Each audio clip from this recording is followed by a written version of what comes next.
Hi everyone and welcome. In this tutorial, I'll show you how to use OTaxi, Oman Taxi app. This is a very cool new ride-hailing app that you can use while traveling in Oman.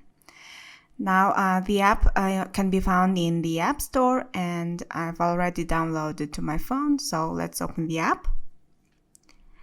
When you open the app, your GPS automatically detects your current location, so you can see the pin is dropped where you are now.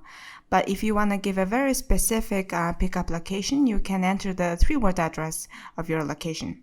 So in order to do that, tap on the My Location bar here and enter the 3-word address into the search bar. So let's enter wants, pincers, supervises. As you can see, now the pin is dropped where the 3-word address's location is, so you can just tap on Set Pickup and then choose the type of your ride. So let's just choose Classic and then enter the drop-off location by tapping here.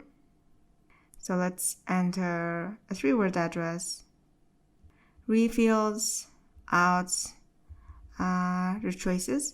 As you can see, the auto-suggest gives a list of suggestions before I'm finished typing, so let's just choose this first one and confirm booking. Now the app is creating an order and requesting a driver, so your driver is on the way. That's basically it. Thank you for watching. See you with the next tutorial.